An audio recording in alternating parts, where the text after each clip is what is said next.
Bismillahirrahmanirrahim. Alhamdulillah. Wassalatu wassalamu ala sayyid Muhammad wa ala alihi wa sahbihi ajma'in. Imanды qantib жаңылайсыз? An Abi Hurayra radhiyallahu anhu qala Rasulullah sallallahu alayhi wa sallam jaddidu imanakum.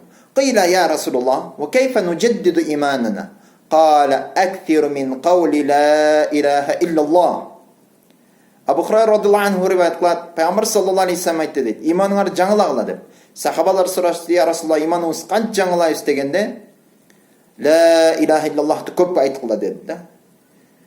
La ilaha illallohni aytishмен Allohdan boshqa siyinуға лайықты zot yo'q deb aytish менен inshaalloh sizning imoningiz жаңыланады. Антпесе иман ушундай эскирип кетет, кандай темир суда жатса дат басып кеткендейчи. Ошого иншалла la ilaha illallohni көп айталы, өзүбүз кайталайлы, жана башкаларга жеткизели, башкаларга түшүндүрүп берели. Таухидке, Аллахнын жалгыздыгына дават берели, чакыралы Алла субхану ва тааля.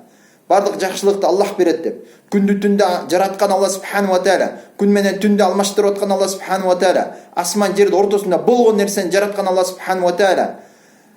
Бардык асман менен ортосунда бардык нерсени адам үчүн жараткан Алла субхану ва тааля. Аллах Роббил затты таныдалы инсандарга иншалла. Кимде ким Аллахны таныса, Алла субхану ва тааланы жакшы көрөт, жаннатка эң биринчилерден эсеп кысапсыз киргизет иншалла. Алла товфик берген болсун бардыгыбызга.